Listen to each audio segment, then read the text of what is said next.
inyura ku ruhande iravuga ngo aha ndahabona urupfu, aha mwapfuye.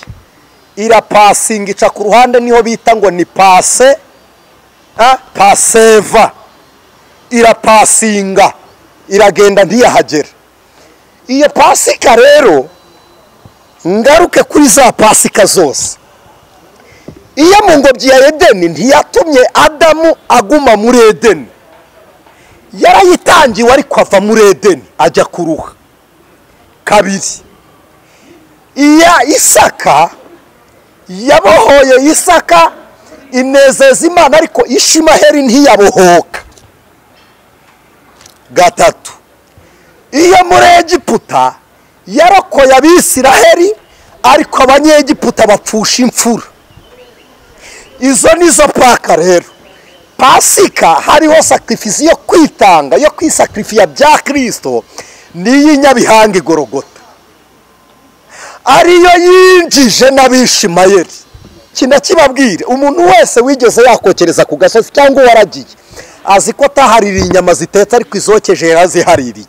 Byari bisobanuye ngo ho muri si wanyu ni muwotse, ni mugeri wanyu muzatunganirwa, none ntimuwurye utetse cyangwa ngo muwurye ari mubisi, mutarya ubugingo bwa Kristo mukazazira kwiyobagiza no kwirengagiza. Ahubwo nimureka twikwe na wa muriro, umuriro ushushanya umwuka wera. Uko muzaba mwashyizeho iziko umuriro uri kwaka, ndajya mbona uburakari bwanjye bushirira mu muriro. Uburakari bwanjye burajya muri iyo ntama, muri uwo mwagazi wabazwe. Umujinya wanjye urangire ninza kubica ndababonaho amaraso simbagereho. Ngo babigenza gutyo. Icya kabiri irababwira ngo umutwe n'umunono ngo nibyo mu nda ntimubijugunye. Ntacyo gutakaza kuri Kristo gihari, niyo twamwizera tukababara. Paulo yavuze iki? Yaravuze ngo ubwo dusangiye ibyishimo byo muri Kristo dusangiye no kubabara kubwe. Uyu mwanya barareba agakiza nk'ibirori, baragafata nko kwinezeza. Roma yigeze yagafata nka income, nk'amafaranga bazira, baragacuruza bagurisha imbabazi cyo bitaga indulgensia. Abandi bakajya bazigurira n'abapfuye. Turabasuje inshuti z'umusaraba, ni mwene so ANICET niyo mugabo ku Mukanguzi TV. Tubahaye ikaze nanone mu mwanya wo kumva ijambo ry'Imana. Reka mbasabe dutegura imitima yacu tuganire. Imana ibaha umugisha. Mwami wacu Yesu Kristo turagushimiye, Imana y'imbaraga kandi umwami w'imbabazi, umwami w'urukundo. Nushyirwe hejuru uhabwe icyubahiro ko wacunguye byose kandi ukadupfira. Mwami umunyashuramukazi yaravuze ngo ijwi ryawe iyo uvuze gusa ibyaremwe byose biraruhuka bigira ihumure. None uyu mwanya tugiye kuganira ku ijambo ryawe, tugiye kuganira ku rupfu rwawe, tugiye kuganira ku mibabaro yawe, tugiye kuganira ku muzuko wawe. Ndagusabye kugira ngo twihishurire, tubone Imana, tubone imbaraga n'ubushobozi bwa Kristo muri uyu mwanya. Buri muntu wese urwaye ijambo ryawe rimukize, ubabaye aribonere mwihumure, kugira ngo ubuntu n'icyubahiro bibi bya Kristo watsinze byose. Ni kubw'izina ryawe Kristo Yesu, amen. Turabashimiye kandi tubifurije umugisha w'Imana. Dushimiye buri muntu wese ukunda gukurikira ijambo ry'Imana ku Mukanguzi TV. Turabashimiye inkunga mugenda mutugaragariza muri komenti, kandi dushimiye umuntu wagambiriye kudutera inkunga mu specioza. Imana imuha umugisha Mukagahima hari muri Amerika. Inkunga yawe yatugezeho kandi turagushimiye kubw'imbaraga z'agakiza ka Kristo. Uyu mwanya ndagira ngo tuganire ijambo ry'Imana. Nkunda kubibabwira ko ubaye ubona ari ngombwa kuzungukira ubutumwa bwiza cyangwa ukagira icyo umenyera ku Mukanguzi TV, wakora subscribe. Ariko ubaye ubona ntacyo uzahakura, ntabwo ari ngombwa, ko natwe ntidushaka guterana n'umuntu kuko aduha views cyangwa dufollowinga cyangwa aje muri relax. Dushaka guterana n'umuntu tubanye turi mu isi, tukabana amahoro, ariko no mu rurembo rw'abizera tukazabana mu mwanya w'abakiranutsi. Imana ibaha umugisha. Uyu mwanya rero ndagira ngo dusome ijambo ry'Imana, tuganire kuri Pasika. Turasoma duhereye mu gitabo cy'Itangiriro, ni igice cyaho cya 3. Turasoma umurongo wa 21. Itangiriro igice cya 3 umurongo wa 21. Havuze ngo iki? aravuze ngo Uwiteka Imana iremera Adamu n'umugore we imyambaro y'impu irayibambika. Reka tutaruke igice cya 12 mu gitabo cyo kuva cyangwa cyimuka Misiri, Exodus cyangwa Exodus. Igice cya 12 guhera ku murongo waho wa mbere haravuze ngo Uwiteka abwira Mose na Aroni mu gihugu cya Egiputa ati, uku kwezi kuzababere imfura y'amezi, kuzababere ukwezi kwa mbere mu myaka. Noneho turaza gutaruka dusome umurongo waho wa 9 cyangwa se umurongo wa 7 dusoze n'umurongo wa 10. 7 haravuze ngo bazende ku maraso bayasige ku nkomanyizo zombi no mu ruhamo rw'imiryango by'amazu bawuririyemo. Muri iryo joro bazarye inyama zawo zokeje, bazirishe imitsima itasembuwe, bazirishe n'imboga zisharira. 9 aravuze ngo ntimuzazirye mbisi cyangwa zokeje, keretse zokeje igihanga cyawo n'iminono yawo n'ibyo mu nda byawo. Mwakirira ijambo ry'Imana ku bwa Kristo Yesu. Mwihangane duse nabifashisha aho biri buze kutwihutira kugira ngo tuze kwambuka dusoma hirya no hino. Ubutumwa bwiza bwa Kristo bwanditswe na Luka igice cya 22. Luka igice cya 22 turasoma duhereye ku murongo wa 15. Reka masome nihuse. Haravuze ngo 15 haravuze ngo arazibwira ati, kwifuza nifuje gusangira namwe Pasika ntarababazwa. Ndababwira yuko ntazongera rwose kuyirya kugeza aho nzasohorera mu bwami bw'Imana. Genda igikombe aragishimira. Iki Kinyarwanda murakihanganira badukurikira bari mu Burundi. Biravuze ngo ku murongo wa 17 afata igikombe aragishimira, arababwira ati, mwakire iki musangire. Ndababwira yuko uhereye none ntazanywa ku mbuto z'imizabibu keretse aho kugeza aho ubwami bw'Imana buzazira. Mwakire neza iri jambo ry'Imana. Ubusanzwe Pasika, iyo tuvuga Pasika mu buryo bwacu bw'abakristo, ihita twibutsa ipfa n'izuka rya Kristo, gupfa no kuzuka bya Kristo. Hanyuma Pasika abantu benshi bayivuga mu buryo bubiri. Bavuga Pasika yo muri Egiputa, bakavuga na Pasika ya Yesu iyabwiye abigishwa cyangwa intumwa, akababwira ngo nifuje kuyisangira namwe. Hanyuma nyuma y'iyi Pasika sangiye n'abigishwa, hari indi Pasika ishushanye y'abakristo. Bibiliya ubusanzwe ivuga Pasika kuva mu ngobyi ya Edeni. Harimo Pasika ya Adamu na Eva, twayisomyeho ndaje tuyiganireho. Hanyuma mu gitabo cy'itangiriro nanone harimo Pasika mu gihe bureya bita inyohe Pascal cyangwa Pascal nyore. Ni Pasika igaragara igihe Isaka yajyaga gutambwa, igihe Aburahamu yajyanaga Isaka kumutamba ku musozi Moriya. Bivuze ngo Uwiteka yiboneye igitambo cyangwa se igitambo kizabonwa. Iyo nayo ni Pasika. Hakaba na Pasika igarutse mu gitabo cyo kuva mu gice cya 12 yabereye mu gihugu cya Egiputa. Turimo tuvuga ibimenyetso bya Pasika, ntituvuga igihe bayiziririje ko bayiziririje iminsi myinshi, ahubwo turimo tuvuga Pasika ikinyuranyo cyazo uko zagiye zigenda. Habonetse rero na Pasika yacu ariyo itwibutsa amaraso y'umwami wacu Yesu Kristo. Birumvikana niba itwibutsa ipfa n'izuka rya Kristo, izi zabanje Pasika mbere y'uko apfa zisobanura iki? Imana ishimwe. Bibiliya itubwira Imana irema umuntu mu itangiriro, imuha ishusho isa n'iy'Imana, imuhumekera mu mazuru umwuka w'ubugingo, ishyiraho umupaka w'ibyo umuntu adakwiriye gukora. mu yandi magambo iyo umuntu akoze igihabanye n'ubushake bw'Imana abakoze icyaha kandi ubusabane bwe n'Imana burapfa arabukupa iyo abukupye agaragaza aboneka nk'upfuye mu maso y'Imana kuko iyo icyaha kimaze kwinjira mu muntu kimuhinda imitekerereze kuko niho kamere mbi ya muntu ituruka niho haturuka ubugome niho haturuka ubwicanyi inzika n'ibindi muzi bibi tutabona umwanya wo gusobanura cyane ko tudashaka no kuvuga ku bubi bwa muntu ariko Imana itweze rwose ituboneze tube tuboneye mu maso y'Uwiteka Imana ibaha umugisha.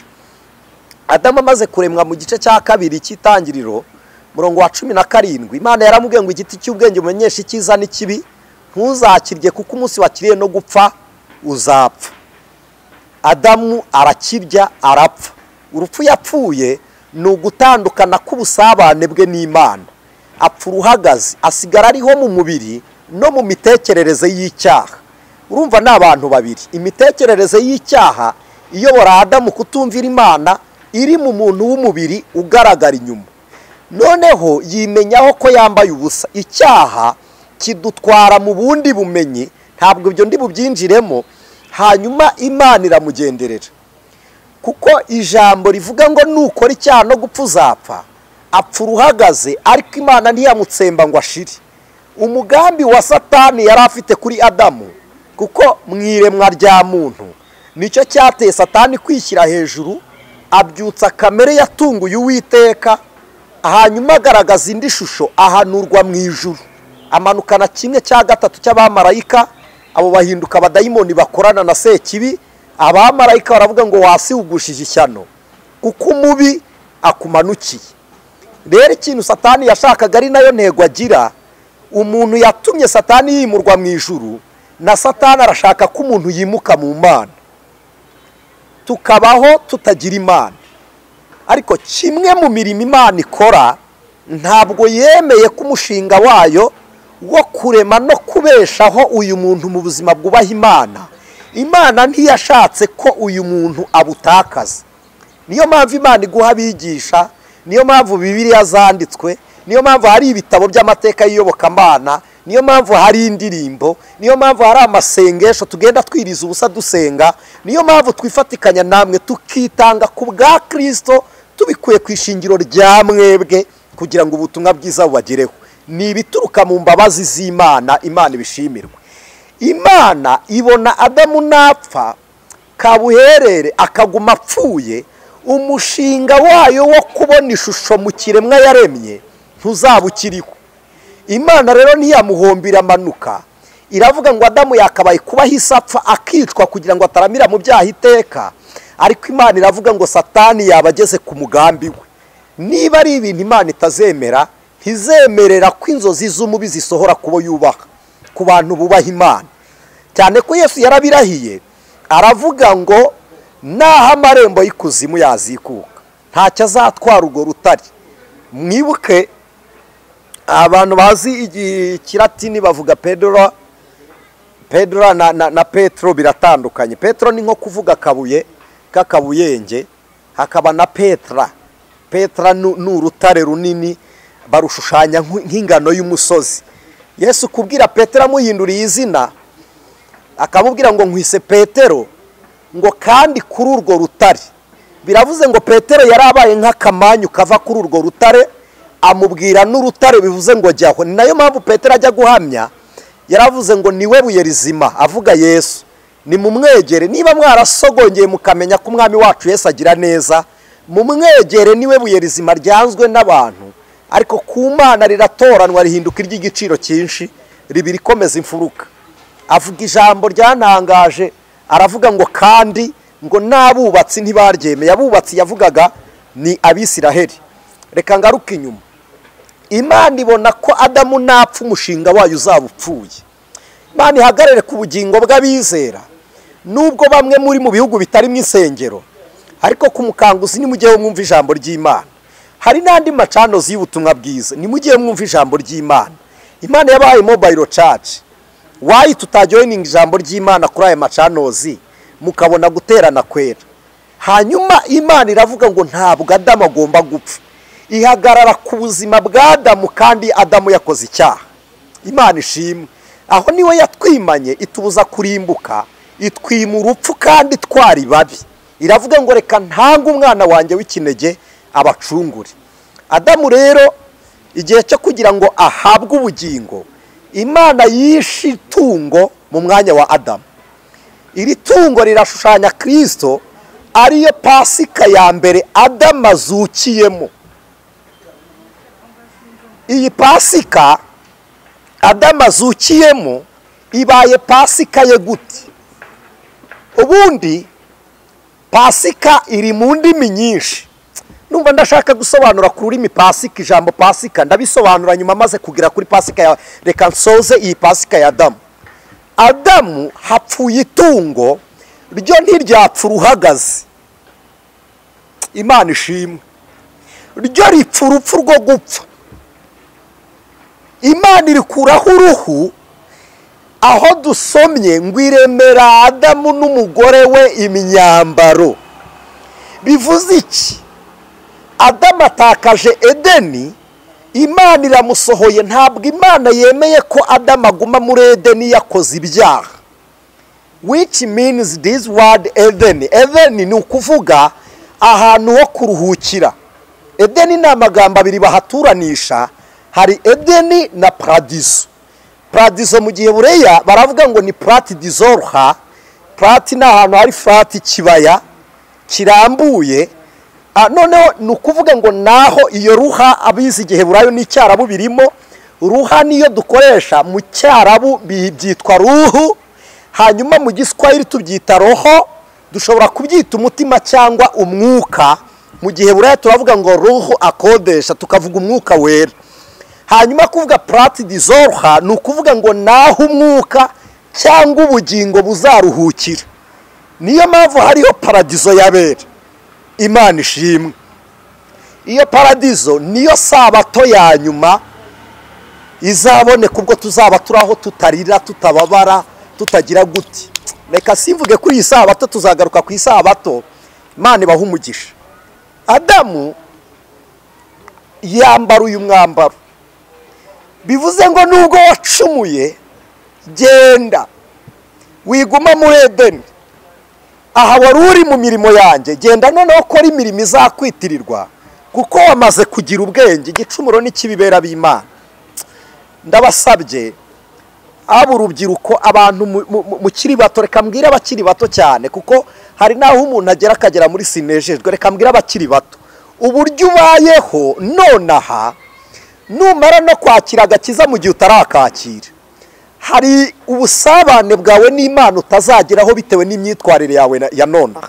Niyo mpamvu ngusabiye kuwiteka Imana ihoraho kugira ngo wirinde, urinde ingeso zawe, urinde imico, urinde imigendere, imigenzereze yawe.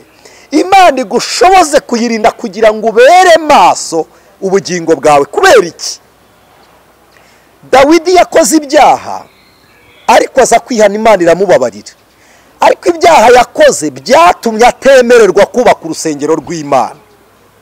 Iramubwira ngo wamenye amaraso, nubwo ufite imbabazi urera, nzaguha ubwami, kandi ubwami wimye ingoma yo mu isi nzayikomeza.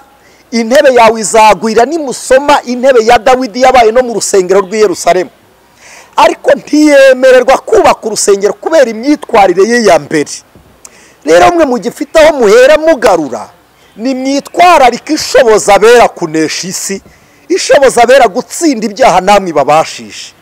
Imana ibaha umugisha. Adamu iravuga ngo ndakubabariye, kwambitse umwenda w'imbabazi. Mu yandi magambo Imana iramutenga, imuha kujya kuyobora amahitamo ye. Iravuga ngo sohoka muri Edeni. Nababwiye ko bisobanura ikiruhuko. Agisohoka Imana imuha umurage. Iramubwira ngo uzajya urya urushyi, kuko avuye aho baruhukira. Kugira ngo urye Adamu uzajya wibiraha icyuya. Adamu we, kugira ngo ubeho, ngo ubutaka bwawe buzameramwo amatovu, uzajya uhinga haza imikeri. Bera b'Imana, icyaha cya Adamu kiragenda kirakura, kiradushamikira, kiradukubita, ariko we ntiyapfuye. Ngaruke rero kuri Pasika nyisobanura ya Adamu. kuvuga ngo Pasika ya Adamu nuko yazukiye aho yari gupfira. Icya kabiri, Imana igatanga igitambo. Icya gatatu, igitambo Imana itambiye Adamu, aho iyi Pasika itandukaniye n'iyo muri Egiputa, ntabwo Adamu ariye umwana w'intama Imana ibaze, nta nubwo uyu mwana w'intama yokejwe, ahubwo arashyinguwe, arahambwe. Ariko Imana ikura uruhu kuri rya tungo irwambika Adamu, bivuze ngo mpisha ubwambure bwawe. Uru ruhu rurashushanya ikanzu ya Kristo. Yesu yari bwambure iyi kanzu. Iyi kanzu mukunda kuvuga ngo Mesiya yakuriye mu ikanzu imwe, not true. Ubwo ryari ibara rimwe ry'umwambaro, kuko iyo marayika yamubonekeraga uko yahabwaga ubwiza, umwambaro warushagaho kubengerana, yabonaga ingurane muri bwa busabane bwe n'Imana.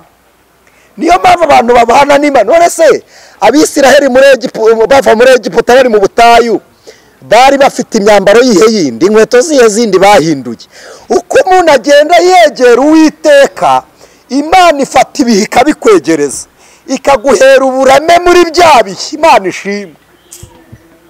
Abantu bubaha Imana, ntabwo Imana iduterura ngo idutware mu bihe, ahubwo ifata ibihe ikabituzanira, twe tukabibamo ibidusangishije. Niyo mpamvu abisi babona ntaho twagiye, ariko twebwe tukabona hari aho twagiye. Iyi kanzu rero ishushanya gukiranuka guhoraho, ari ryo bara ryera. Ntiyagiraga iteranyirizo cyangwa itandukaniro, byari bivuze ngo nta handi bikomora, byari bivuze ngo nta rindi shingiro ryo gukira ry'agakiza ka Kristo kari muri we, nta tandukaniro, nta teranyirizo ry'uwo mwambaro. Rero Adamu, itungo ryapfuye rirashushanya urupfu Yesu azapfa, kandi agapfa yambuwe iyi kanzu. Iyi kanzu ya Kristo ishushanya gukiranuka guhoraho. Niyo mpamvu bamubamba ntibari kumubambana ikanzu, kuko ntiyabambwe ari umukiranutsi, yabambwe ari mu ishusho y'ibyaha. Abambwa yikuyeho ubumana, ubwiza n'icyubahiro n'ubutware, arabisiga ajya ku musaraba ari ikivume, yishyiraho umuvumo wacu kugira ngo yirehereze abari mu isi bose. Umwambaro arawutanga, barawufindira. Gufindira ikanzu n'uyu munsi, agakiza no gukiranuka biracyari mu bufinda, abantu babikiniraho ikarita. Ntabwo abantu baramenya indangagaciro z'umukristo n'agakiza icyo ari cyo. Niyo mpamvu abantu bari kwitwara uko bashaka. Ariko bera b'Imana, mwongere muhindukire murebe mu ruhande rw'Uwiteka, uvuge ngo mbaye ndi Imana nkongera kuba ndi nge, igihano kinkwiriye cyaba ari ikihe? Shimiye Imana ihoraho, itajya yemera kutwica ku munsi w'igicumuro cyacu, ahubwo idutega imbabazi za Kristo kubw'ubuntu itugirira. Ikavuga ngo reka mbatege imbabazi imbere, uko bagenda begera imbabazi barasiga ububi, nibasiga ububi barahabwa gukiranuka. Imana ibaha umugisha. Iyo ni Pasika ya Adamu. Imana itenga Adamu, bivuze ngo singuciye, jyana imbabazi zanjye, amahitamo yawe nakunyoboraho, nzongera nkugirire neza. Adamu ageze inyuma ya Edeni, akajya hatambira ibitambo, avuga ngo nacyagiye warantambiye Mana. Nicyo gitambo Kayini yabuze, Abeli akakibona, kuko Imana yashakaga igitambo kiva amaraso. Kayini atanga igitambo cy'umwero, Abeli atanga igitambo kiva amaraso. Ni iryo tandukaniro ry'ibyo bitambo bibiri. Reka twihute. Pasika yindi ya Aburahamu muramuzi. Aburahamu mwene Tera agiye gutamba Isaka, afite abana babiri, afite Ishimayeli na Isaka. Nubwo Ishimayeli yirukanwe mwa runo rugo, ariko ntibivuga ko atabyarwa na Aburahamu. Imana iravuga ngo nzanira umwana wawe, kandi umunzanire nta wundi muntu bimenyesheje. Afata abagaragara avuga ngo tujye gutambira Imana igitambo. Abwira na Sarayi cyangwa Sara ko agiye gutambira Imana ihoraho igitambo.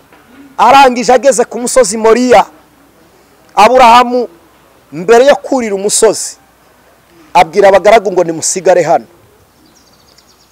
Na Yesu ajya gutambwa, abigishwa be bagombaga gusigara, nta wagombaga kumupfira. ageze ku musozi Isaka hagati na hagati y'umusozi arahindukira abwira se aramubwira ngo papa ndabona umuriro turawutwaye mu mvumba umushyo wo kwica igitambo turawufite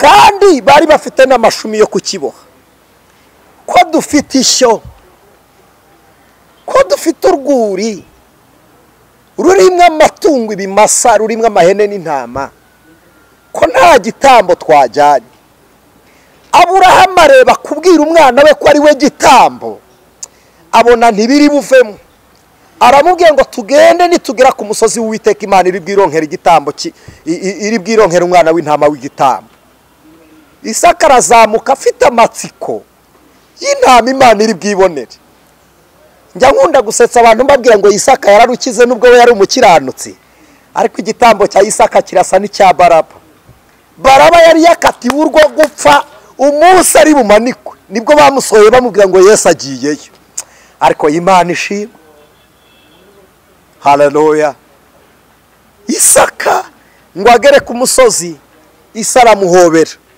amaze kumuhobera aramubwira uti mwana wa reka dusenge bari bamaze kubaka igicaniro tubaza Imana niba iki gicaniro cyemewe tugitambireho igitambo umwana aravuga ngo reka dusenge ariko yari afite amatsiko yo kubona igitambo ashiduka se yikuye amashuma aramuboha muri kwa guhoberana akimara kumuboha amushyira ku gicaniro amutwikira mu maso kugira ngo atareba agahinda k'umwana we bigatuma atamutamba agiye kumutera inkota ijwi rihamagara Aburahamu riri mu ijuru riramubwira ngo Aburahamu Aburahamu wikora ku mwana wawe Imana yarebye muri Isaka ibona mu rubyaro umwana Imana isabye Aburahamu niwe yavuze ngo nzamuheraho amahanga yose niwe nzaheraho umugisha angaza iri jambo zahera umugisha Aburahamu muri Isaka rigaruka ku magambo abagabo bavaga Yerusalemu bajya Emawusi bari kuvuga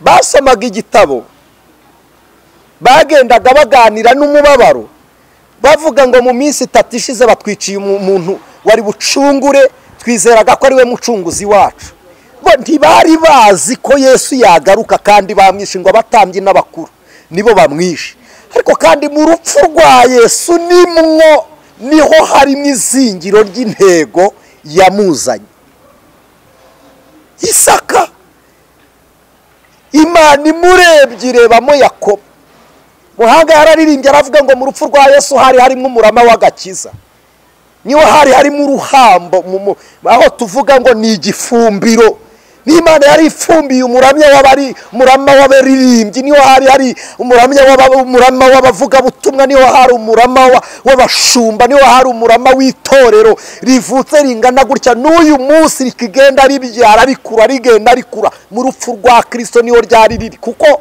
Pawulo asobanura iby'uru rupfu yaravuze ngo yarebye ibyishimo bimushyizwe imbere ngo bituma yemera umusaraba n'isoni zaho Imana ishimwe Isaka Imana ibuza Aburahamu kuko muri Isaka harimo amahanga iramubwira ngo muri we nzirongera ikindi gitambo hindukira urebe umwana w'intama iyi ntama kwa Adamu nta ntama yari ari imbere yayo si nawe wayitambiye n'Uwiteka ubwo wizaniye intama itambirwa Adamu iyiremberamo umwambaro n'Imana yaremye uyu mwambaro yambika Adamu bivuze ngo gukiranuka mugomba kwambara nukuremwe n'Imana ntabwo ari uguturutse mu mirimo yanyu nugukiranuka kwaremwe n'Uwiteka na Isaka intama izamukiza urupfu ku musozi Moriya ntabwo ari intama yo mu ishyo ryasi ni intama yironkewe n'Imana ni intama Imana izitangira bivuze ko Imana izitangira intama izitangira igitambo kandi ku gicaniro nihuti Aburahamu abona intama igitangaje Aburahamu ntiyabohoye intama atarabohora Isaka ese bimubitekereza muti yabohoye Isaka kuko yabohora intama yajyaga kumucika n'ubundi yarabanje abohora Isaka kuko aragumaho. Arangije abohora intama, abohora Isaka ngo ave ku gicaniro, aboha intama abona aho ayishyira. Yarabanje abohora Isaka. Amaze kubohora Isaka aragenda abohora intama. Uzi ko twazutse binyuze mu rupfu rwa Kristo. Isaka yarabanje arabohorwa, ava ku gicaniro, intama ishyirwaho. Uko umuriro waka Isaka akawureba akavuga ngo ninjye ubuhiye gutya. Aka gaciro ko gucungurwa, ko kuzuka, aka gaciro ka Pasika, uyu mwanya nikari kugereranwa, ntabwo abantu bari kumenya ibyo ari byo. Ariko ku munsi abantu bazaba bari hanze hamwe Bibiliya yavuze, bahekenya amenyo barira baboroga, muzamenya agaciro k'amaraso ya Kristo. Uyu mwanya barareba agakiza nk'ibirori, baragafata nko kwinezeza. Roma yigeze yagafata nka income, nk'amafaranga bazira, baragacuruza, bagurisha imbabazi cyo bitaga indulgensia, abandi bakajya bazigurira n'abapfuye. Akagakiza abantu barakizwa bakakitwaza iyi Bibiliya. Abamisiyoneri baje bahetse imbunda na Bibiliya, bitwaza imbunda kugira ngo agakiza bera b'Imana, agakiza gatwawe ukuntu umuntu arakizwa yarangiza akabigira iturufu y'ubunyazi yo kwambura abantu. Ariko ku munsi wo guhekenya amenyo, ku munsi w'uburakari bw'Uwiteka, ibisimba ivuga ngo mbatera ubwoba kuko n'ubundi mubayeho mu bufiti. Rero ntabwo ari ibi bateye ubwoba, umuntu aratinya. Reba induru uvuza buri munsi, ndapfuye ndapfuye ndapfuye, wikanga abantu bariho ukabikanga barapfuye, wikanga uhembwa ukikanga udakora. Isi nayo ubwayo n'ubwoba, ntabwo mbateye ubwoba. Ariko mureke mbabwire, ntabwo uyu mwanya wamenya agaciro ka Kristo utaramwakira. Kuko Pawulo yabibwiye Abakorinto, yarababwiye ngo ijambo ry'umusaraba kubarimbuka n'ubupfu, ariko kuri twebwe bakizwa n'imbaraga y'Imana iduhesha gukira. Mu yandi magambo, abantu benshi barareba Yesu ku musaraba, ntabwo bamubona iburyo bw'Imana, ntibamubona agarukanye itorero. Abantu barabona Yesu mu mibabaro, ntabwo mumureba mu munezero afitanye n'itorero. Uzima abo twibuka urupfu rwa Kristo tukarizwa nabyo, nuko tutaramenya ko hirya y'urupfu yazutse. Niba hariho kurira urizwe nuko utaramwakira, niba hariho umunezero unezezwe nuko uzimana ingoma na Kristo. Bera b'Imana, Imana ibaha umugisha. Isaka areba umuriro aravuga ngo uyu ninjye wakabaye kuba ndi gushya. Igitambo kirashira kirakongoka, Isaka aravuga ngo nuko iherezo ryanjye ryari kumera. Paulo yavuze amagambo nkunda, yabwiye Abanya-Efeso. Abanya-Efeso n'Abaturikiya, ko Efeso iri Turikiya, ababwira ngo bene data, yo mu gice cya kabiri igice cya kabiri 11 Abefeso yarababwiye ngo mwibuke mwebwe abo twebwe abakebwe n'intoki ku mubiri twita batarakebwe. Aravuga ngo ntimwari ubwoko, ntabwo twari tuzwi mu maso y'Imana, ariko ireba muri Kristo, muri Pasika yacu ikatubona. Pasika ya gatatu ni Pasika yo mu gihugu cya Egiputa. Pasika yo mu gihugu cya Egiputa niyo yavuyeho amazina menshi. Iyo tuvuga Pasika gutyo uko tuyivuze Pasika, iyo esi ni esi yo kuri sacrifice y'igitambo cyangwa yo kwitanga, yo kwisacrifiya ko Kristo niwe witanze. Hanyuma muzi na Pasika mujya mwita ngo ni Paka, iyo niyo mu isezerano rya kera. Hari Pasika yahimbwe n'umupadiri w'Umugiriki, yagereranyije ayita Easter. Easter muzi ngo n'ururimi rw'Icyongereza ngo niko muba mwifurizanyije. Easter ni ijambo rituruka kuri ashite cyangwa ashitaroti. Ashitaroti muribuka ko ari ikigirwamana, nicyo ashite. Babuloni yakitaga Bari Maraduki, Isiraheli yakitaga Nehoshitani, bivuze igice cy'umuringa. Ni ya nzoka Mose yamanitse mu butayu. Abagira iki muzabona kuri farumasi habaho inzoka burya ebyiri. Hari inzoka icuramye mu gakombe, hakaba n'inzoka izengurutse ku nkoni. Iyo ku nkoni nimwe ishushanye ya Mose bayita Nehoshitani, biravuga ngo ni igice cy'umuringa. Hanyuma imwe yo mu gakombe biravuze ngo uzanywera kuri iyo nkongoro niba uzahabwa ubuzima bwo kuri Bari Maraduki. Na muzibuka Daniyeli ajyanwa muri Babuloni. Daniyeli biravuga ngo Imana niyo mucamanza wanjye.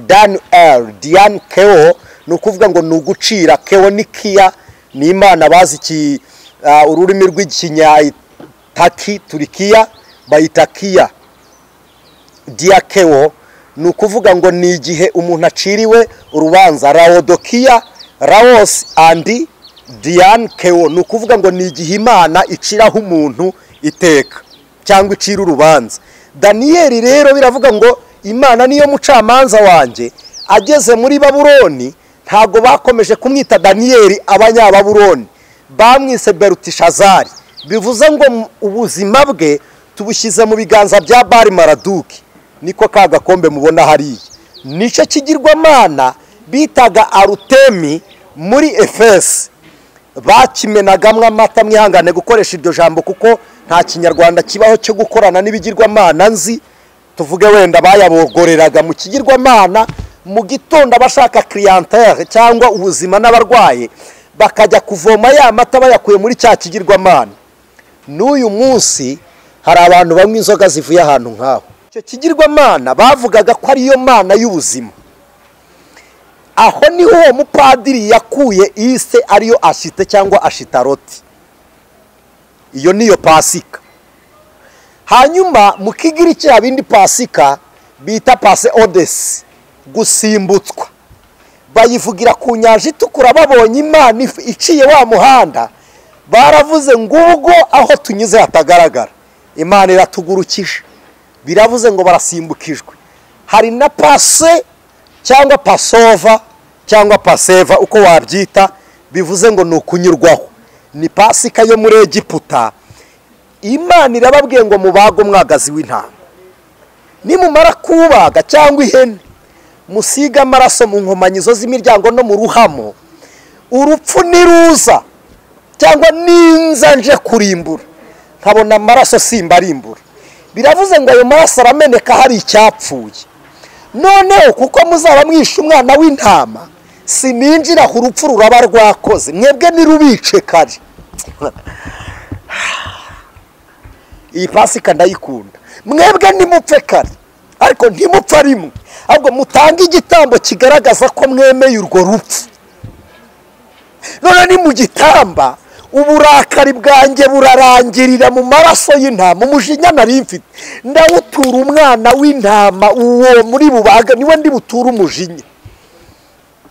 Nibutura umujinya ndaba mbakuyeho umujinya murabaho mu gihe cyo gupfa. Nani guha ubuzima bwa Kristo. Basiga mu nkomanyizo ni hano hamanuka mu muryango no mu ruhamo hejuru hatambitse amaraso arajojo baratonyanga. Hari ijambo yababwiye ngo ntimuwurye utetse. Iri jambo risobanura iki? Ntimuwurye utetse birasobanuye ngo nta muntu uteka ari mu nzira, muracyari mu gasozi aho muri si wanyu.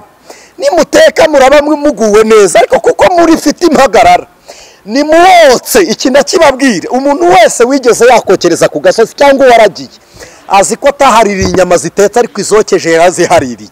Byari bisobanuye ngo aho muri si wanyu nimuwotse, nimugera iwanyu muzatunganirwa. None ntimuwurye utetse cyangwa ngo muwurye ari mubisi, mutarya ubugingo bwa Kristo mukazazira kwiyobagiza no kwirengagiza. Ahubwo nimureka twikwe na wa umuriro ushushanya umwuka wera.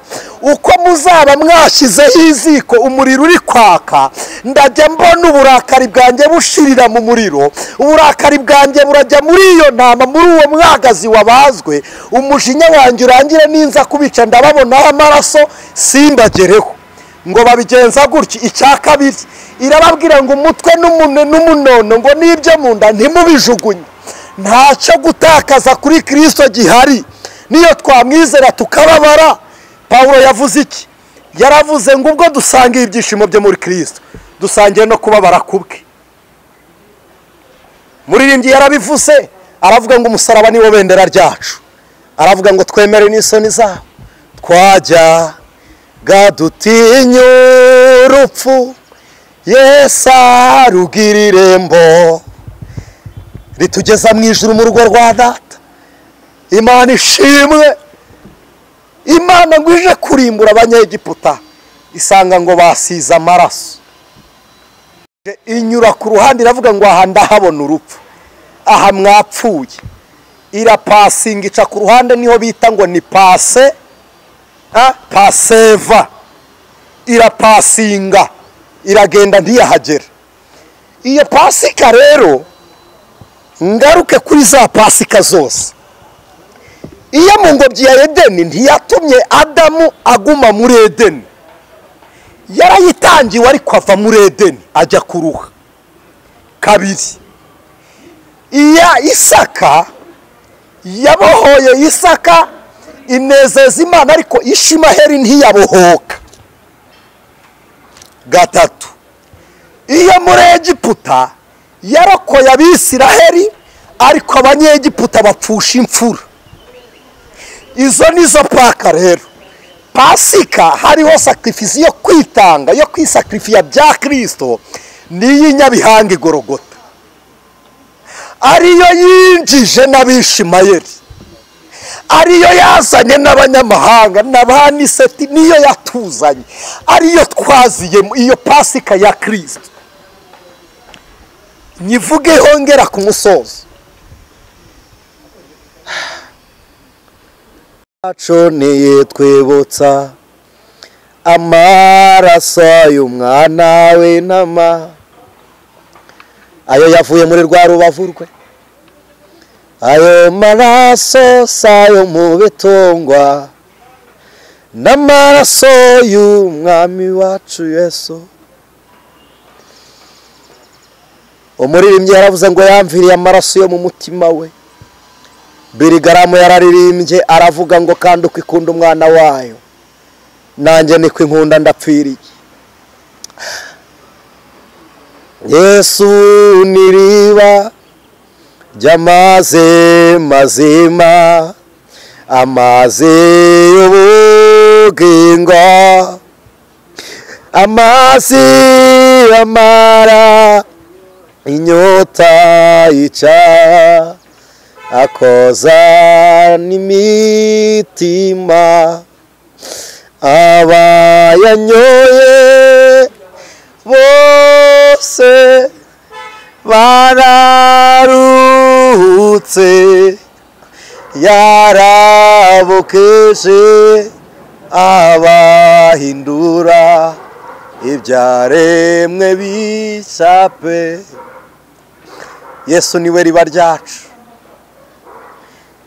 Itungo ripfiriye Adamu ryapfuye ritabishaka, ntabwo ryigeze rikora inama ngo ribyemere. Itungo ripfuye ku musozi Moriya ku bwa Aburahamu ntabwo ryigeze ryemera gupfa, rirapfuye kuko ari itungo. Ibitamba Abisiraheli batambaga ntabwo babigishaga inama, izi ntama ntabwo arizo zabaga zabihisemo. Muri Egiputa ibitambo bitanzwe ntabwo ari byo byatoranyije gupfa, ariko igitambo cyacu cyemeye gupfa. Yesu yemeye gupfa, aravuga ngo ndabyemeye, nyohereza. Yemera imibabaro, yemera kubumbura cya gitabo kugira ngo apfe, yemera kubumbura igitabo cy'umujinya. Ari Getsemani mu gashyamba yabonye igikombe yavuze ngo igikombe kindenge, kirashushanya ya mibabaro ya Kristo imwe yamubonetseho, ariko yari buturuke mu burakari bw'Imana, kuko umujinya yari ifitiye Adamu yawushyize mu ntama, umujinya yari ifitiye ibyaha by'Abisirayeli bishyira mu ntama n'ahandi. None iwutuye Kristo. Soza 5:3 Yesaya ngo bazamufata nk'uwakubiswe n'Imana agacumitwa nayo, ngo abantu ntibazamwitaho, ngo kandi ari twe yaje ashaka. Tugere hafi dusenga. Pasika itwibutsa urupfu n'umuzuko wa Kristo. Abantu benshi bakunda kuvuga ngo mugire urupfu ngo agakiza ngo kagera ku musaraba.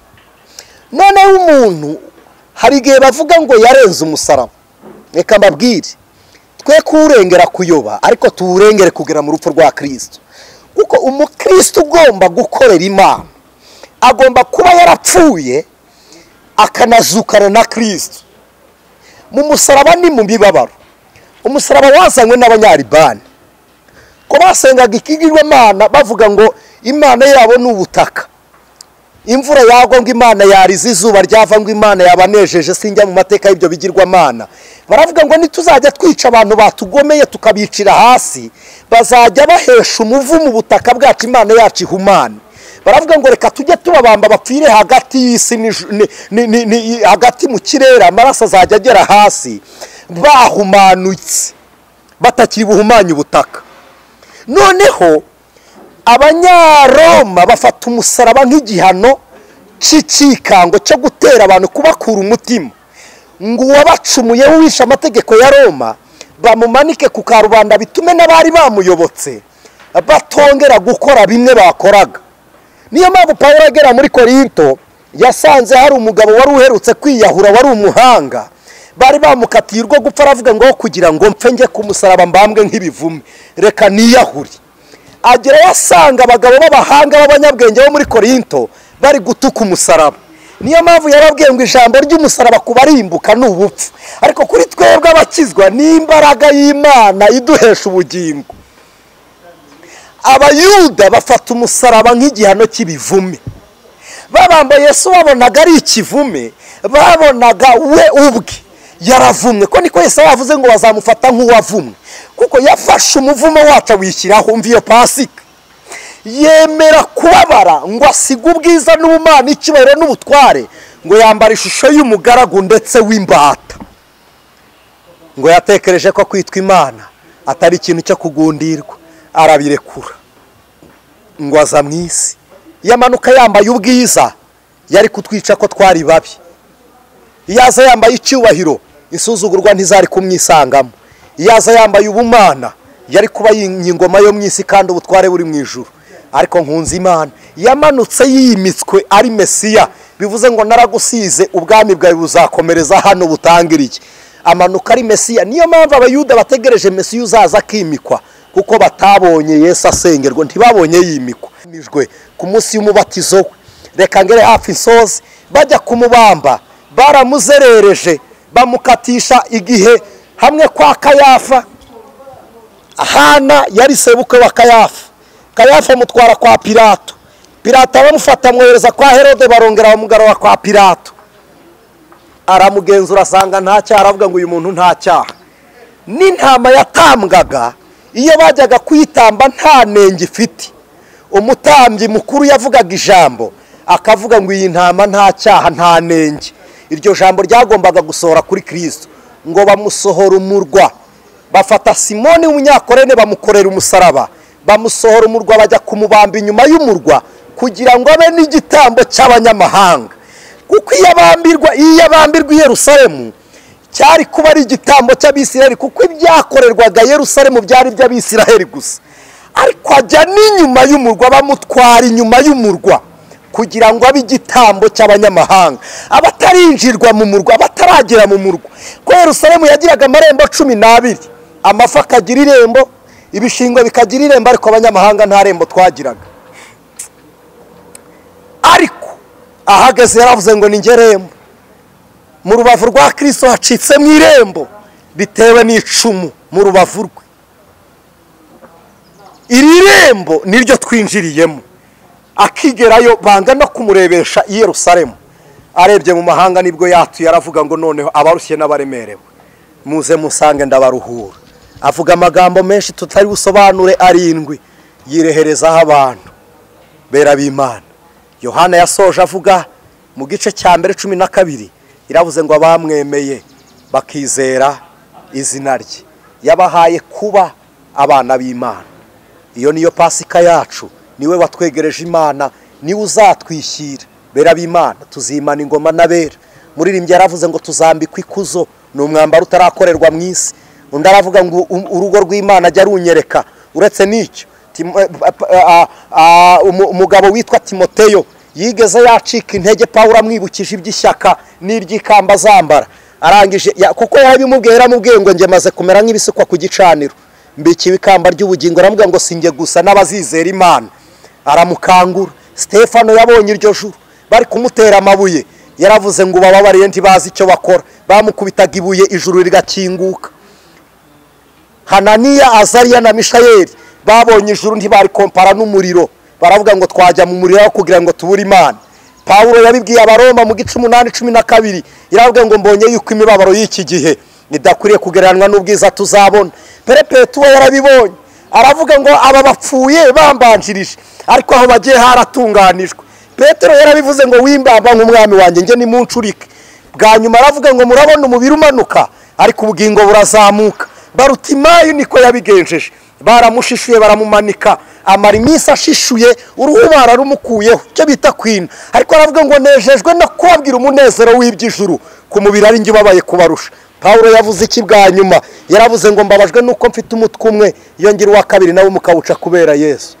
Yohana bamushyize mu kibindi kwa Domisiyani. Domisiyani niwe wamushyize mu kibindi. Abantu mukunda gusoma amateka y'intumwa page ya 619 teoloji ivuga ngo ntibyabayeho. Bamusekuriye n'umuhini mu marembo barakubita umugabo ntiyanoga, aravuga ngo ndacyafite imbaraga zivuga Yesu. Mwakira umuzuko ariyo Pasika kugira ngo tube mwisi turi umucyo. Yohana barakubise ntiyanoga bamutwara ku kirwa Ipatimu. Ageze Ipatimu ntiyareba kababaro n'amakuba ahuriye byo nabyo, ahubwo yuzura umwuka wera ajya kwandika aravuze ngo ku munsi w'umwami Imana marayika yasanze ndi mu mwuka. Imana ishimwe. Bashyize mu ngunguru ntiyashye, uretse no mu ngunguru Polikaripe wayoboye itorero rya kabiri mu byahishuwe bita Simuruna. Uyu mugabo Loleboria Monama Edra yari afite imyaka 85. Baramubwira ngo ihakane Yesu, aravuga ngo iyi myaka yose ngendanye nawe nta kibigeza nkorera, ngo ijoro rimwe ry'umubabaro ritumye makana Yesu kandi nzabana nawe iteka ryose. Abanya-Uganda ku gihe cy'ingoma ya Idi Amin Dada barabishe amaraso akajya amanuka nk'umutobe, ariko baravuga ngo yaba twari dufite amababa nk'ay'abamarayika tuba tugurutse tukagerayo. Mwemere no gupfa urupfu rwa Kristo. Dumva navuze induru ariko reka dusenge. Ntabwo usabwa kwizera urupfu gusa, usabwa no guhabwa impinduka z'umuzuko wa Yesu. Iri jambo ry'Imana Imana iribahere nk'umugisha ndetse nanjye kuko uwigishaga abana byose n'abigishwa ibi bibe ku bwa Kristo watsinze urupfu akanesha kuzimu ndetse n'isi kugira ngo azaduhamagara twishyire nta kizinga n'umunkanyari. Imana ibaha umugisha. Data wa twese uri mu ijuru, mwami wacu, wemeye gupfa uratubambirwa uratubabarizwa kugira ngo kuzuka kwawe biduhesha ubuzima. Gupfa kwawe wica ububi bwacu, hanyuma kubaho kwawe biduhesha kubaho iteka. Fata buri muntu wese ukuboko, umuntu wese ukwatuye akavuga kuri umwami n'umukiza w'ubugingo bwe, umuntu wese ukubwiye ngo igitabo cy'ubugingo kibumburirwe kwandikwa mu izina rye, umuntu wese ukubwiye ngo umusibe ku munsi wo kurimbuka ahubwo umushyire ku munsi wo kuzakubona. Aba ari ibyo umugirira kandi ubikorera abera bose kubwawe none n'iteka ryose Yesu. Amen. Imana ibaha umugisha.